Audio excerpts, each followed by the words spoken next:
Peggy 12.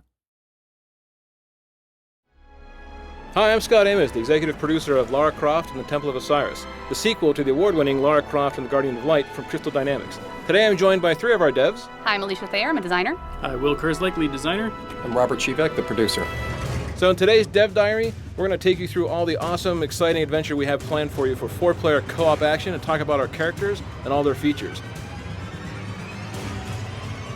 But looking back at Guardian of Light, it was an instant classic when it shipped. It was one of those things that people got together and said, this is an amazing 2-player co-op digital experience. That was the inspiration and the blueprint for us to say, how do we push ourselves further for Temple of Osiris? How do we get to a 4-player game? How do we go with more characters online, with more craziness, with more exotic gameplay? So for us, this was all this labor of love. So in this adventure, we have Lara Croft, the world-renowned archaeologist. We also have Carter Bell, who's new to the series, and he's an up-and-comer and competitor to Lara Croft. Our archaeologist characters have a torch that they can use to light some of our darker tombs and solve puzzles and find hidden rewards. One of the other unique abilities the archaeologists have is the grapple. With this, they can swing over chasms, create rope bridges, and use it to help friends traverse dangerous spaces.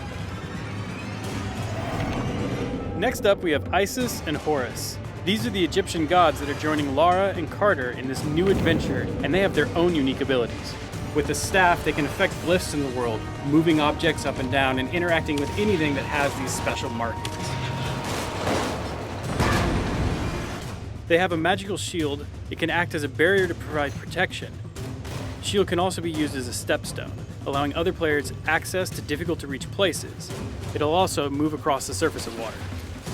Now, because co-op is such a focus for Temple of Osiris, we made sure that the world would react accordingly depending on how many players are in the game at one time.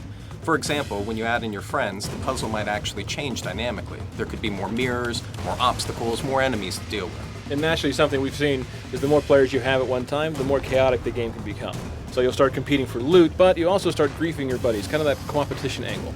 Oh, definitely. So as you're going through on this adventure and you're playing with 4-player co-op, you might be, going through the world, dropping bombs on your friends, accidentally dropping them into spike pits. Nice. Accidentally, huh? Accidentally, right. Yeah, we've seen Robert. If you guys ever play with Robert online, be careful. He will drop you in a spike pit, as you can see here from this footage we captured earlier today. But the point is it gets crazy hectic, right? Right, and one of the great things is, you have to work as a team in order to defeat bosses and everything, but you'll notice that there's gems that will be dropping throughout the world. Right, and the gems are actually part of our loot system.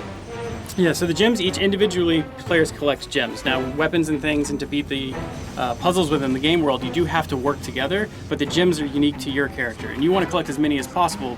And the cool thing is, when you get to the end of a tomb, there's all these treasure chests that you could open, and you could use them to unlock powerful new rings and amulets, weapons, and costumes for your player. And the chests are different costs based off of the type of loot that you can get from them, so the more gems you have, the cooler loot you get.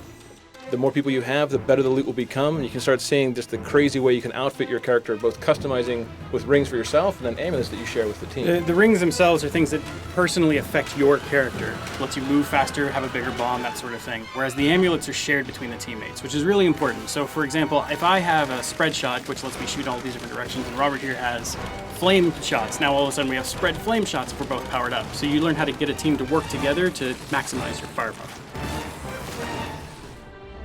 All right, so that gives you a very quick look over everything that we're doing for Lara Croft and Temple of Osiris. 4-player couch online, mix and match, drop in, drop out, and drop your friends into spike pits. From our side, this is all about working together as a team, but also competing together as a team. This is for us one of those labors of love that we come from the Guardian of Light days, looking forward to what we want in Temple of Osiris Day. So we really hope you guys will love playing it as much as we've loved making it. Coming out this year, December 9th for Xbox One, PS4, and PC. Thanks, team. Anything else? Thanks for watching. All right, guys, have a great time. We'll see you online.